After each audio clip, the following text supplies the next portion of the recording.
73 people breathing down on him to try and beat him. That's an excellent point, because he's always been a better time trialer than he has in mass starts. In mass starts, he just gets swamped. Anders, who's mid-30s now, actually not far away from his 36th birthday, which comes up in early May. And, you know, he's been a terrific performer, but he's always been blighted by lacking that speed. I can remember him in Liberec in 2009. He was the silver medalist over 30 kilometres in the pursuit race there, because he didn't have that final punch. Södergren still with a useful advantage. Legjanin well back at the moment. Alex Harvey, not much of a sighting. He's 33 seconds off at the moment. Devon Kershaw, Babikov. These are all men who can progress. But at the moment, this race is being run once again at an unexpected pace and in an unexpected way.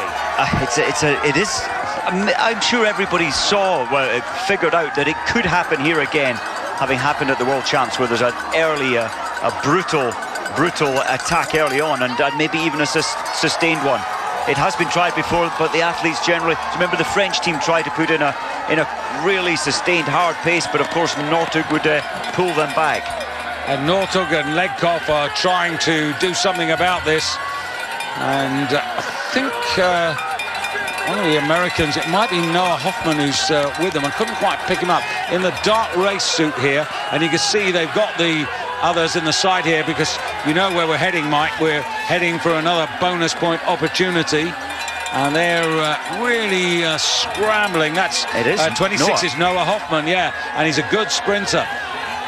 And they're following there, Peder Northug. He's just looking where Dario, as long as he's ahead of Dario, I think he's happy today. Well, they're inside the last 800 metres, and are they going to catch them? Because otherwise it's going to be 15 points for Södergren, which in terms of the overall World Cup is a bit irrelevant. It'll be rather nice, though, for Sveen, because that's going to be his first World Cup points. Wonderful. Well, what a day for Sveen. 25-year-old, good for him. And he's done nothing wrong, but is he hurting? Is he really, really hurting? Bit of revenge for Legkov. He gets more points, and Hoffman. And I think Northug not panicking there was probably a good thing, because I think you can't go for all 6 sets of bonus points and win the race at the end of the day. It's incredible. But look at what it's doing to this field. Normally, traditionally, in the last 10 years, the pack has stayed together comfortably with a 50-man pack at the front for at least 30 kilometres. Today is very different. I think, what was it, Oberstdorf? Do you remember Oberstdorf 2005? Now, that was like one of the first mass start races. It was snowing, and they were all together. A huge number, there were 30 of them with 5 kilometres to go. And that's been the sort of tradition from 2005 to 2010-11. But now we're just seeing a different set of tactics here.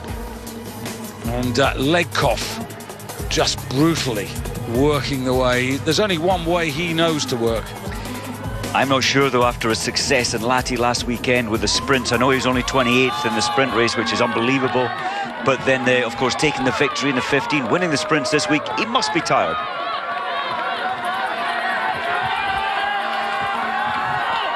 And just to reiterate, it says there BMX Drive Trophy, but we know that these points also count for the distance rankings, for which there's a crystal globe in Falun, as well as the overall World Cup. So that's why they're crucial. They're not so much, Peder Northug's not so much worried about the BMX Drive Trophy.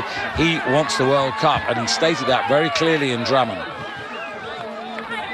So they really are spread out Indian file now. The great thing here, Oslo, if you're having a great time, then the crowd really boost you. If you're having a bad time, they bring you up again. They support you. They find something. This is where you get the sportsmanship. So much. And I think the spectators, yes, they like the red suits of Norway and they want them to win, but they're equally happy to respect any man covering 50 kilometres on the Holmenkollen Hill. This maybe is Södergren's fight over, because the sprints have brought the big names to the front now, and you can see, you can feel that it's beginning to slow down and people just gathering their breath back again. Colonia, the winner of the mass start race, and also Eldar Rønning, he was the winner last season of the 50-kilometre race. in the classic style. In the classic style, and yeah. That was 2 hours 26, I believe. It was a long, because of the conditions, a long and tough 50-kilometer. I saw Noah Hoffman there just reach inside, lift his number up, reach inside his suit, and I think it was an energy gel. So on this, while your breathing is recovering a little, he took on some energy gel, and I think that's very sensible. You do run out of the glucose stores in your muscles over 50 kilometers, so you need to be getting energy in from somewhere, either your sports drink or a gel. So it wouldn't be a wee dram of whiskey. Maybe towards the end. No, that wouldn't help. No, it wouldn't, but the science and technology that now is applied to these sort of races is immense. And there on what is a grey, overcast, heavy sky. This morning, when you stood on top of the ski jump, you couldn't even see Oslo City or the fjord. And it's reminiscent in a way, Mike, of when we were in Oslo 2011 for the World Championships. The weather very, very similar. And even, actually, it was a little bit worse because you couldn't see the long-distance races because the athletes kept disappearing. At least it's cleared enough for the spectators now to enjoy this. That's true. And remember on that day, the 50-kilometre at the World Champs, what, 121,000 people on up here around the track? Södergren still plugging away, but you're absolutely right. These sprints have a distorting effect on a race, and I wonder what the purists think. You know, what does His Majesty King Harold think about this? Because whoever the winner is, he's going to be presented to His Majesty the King as we just open out there in the Doorgang. Just on the left there, you could just see the royal box, and it's a special invitation. There's Dario Colonia, yellow bib. How do you think he's going, Mike? What's your assessment of him now? Does he have the dynamic? Do you know, I've been trying to watch his body language, his movement on his skis, and I think he's in this for the long haul. He is staying with the pace for the sprints.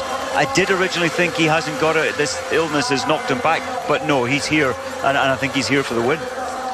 He said, though, Larty, a week ago, it's only a week ago, he said, I'm going home. I feel empty. But the input and the focus he gave the world champs, not normally winning at the major championships through sometimes bad luck, like at the Olympics. Remember, he fell in third place with 100 meters to go in the final corner coming into the stadium, and he'd often had that little bit of bad luck, but he put that right at the world championships. It's also true, isn't it, that like Marit Bjørgen and Justina Kowalczyk, different physiology, and people recover at different rates. Well, they do, and some people can't take the sustained, the endless, relentless travelling, and even even being around the team. You get bored, you need stimulation, different atmosphere. It takes a very tough mind to cope with all this travelling and all these races. Well, that's what they were talking about with Marit, that Marit's much more muscular, and it takes her longer to recover. She's 32 years of age. She's only a couple of years older than Justina, but Justina physically different and recovers more quickly than Marit. She appears to, but I think that everyone would agree that Justina takes such hard training in the summer that the winter feels relatively easy. She's created herself into some kind of amazing machine that just doesn't stop. And now, Mike, we're back to what we expected, which is a huge bunch. A huge bunch, and instead of the whites, well, it was the white suits, now it's the blue suits of Russia coming to the front. Yeah, and Legkov on the left, and on the right of your screen, wearing 5 there, Chernusov. Always difficult to gauge what Chernusov's going to do. 29 tucking in there behind that Södergren. There's Hoffman, 26, going through. The Italians, oh, you can pick them out with the little bobbles on the hat in their Azzurri blue. And there are quite a lot of men in this race, Mike, who have yet to actually make their move. And I think, David, coming up very soon, of course, it's into the stadium. Well, quite soon. We're at 14.2, and of course at 16 we come into the stadium. Without a doubt, we'll be seeing many of the athletes changing their skis this time. Yeah, because this will be over 16 kilometers of racing, and that would make a good deal of sense. And I think that a lot of them will not want to give away time, even though they have the opportunity. Given 5 opportunities to change skis gives the opportunity to someone who has got absolutely rotten skis, and the servicemen have got it wrong.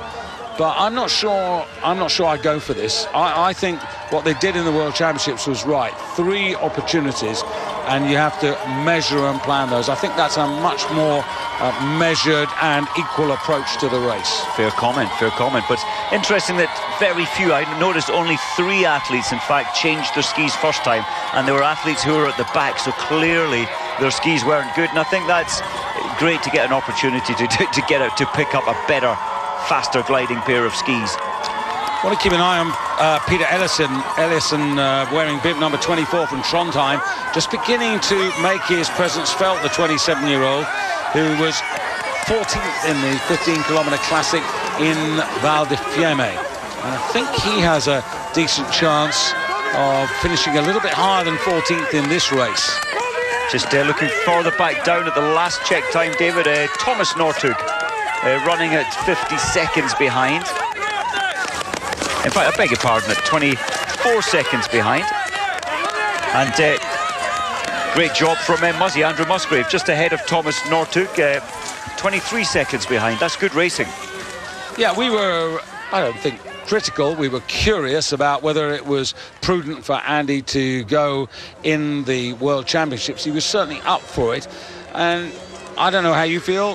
Probably it was a fair decision, because he'd actually worked out his racing program a lot more sensibly than he had a few years earlier. He'd given himself a chance to recover for the race. Yeah, the thing with Andy, he'll do anything. He'll do any race. If he's put into it, he'll race it, and he wants to race every race. And I think that needs to be managed. He did all 6 races here at the World Championships alongside Northug and Hellner. I think only 5 athletes did that, which is a huge workload. And yes, Andrew is fantastic, and he has shown he can match the best in his age group. He's up there with the best in the world. A little bit of pace, a little bit of Russian tactic coming in now, and there's at least 3 Russians in that early group there. And Chernousov is now putting some pace into the race here, and clearly it seems to me that there's been a discussion between him and Legkov about how they do this, because again, Mike, you'd have to say that the Russians, they've got to break away from Northug. They cannot leave it right to the end. No, everybody knows that they need to take the energy out of Northug's legs. It worked at the World Champs for Olsen, because Northug was, what, 24th at the World Champs? I think in the 50-kilometre. And there's Chernousov. In fact, sorry, Northug 21st at the World Champs. But way back, no matter the position, he wasn't in the race really. And there's Legkov, and now we have a Kremlin wall in front.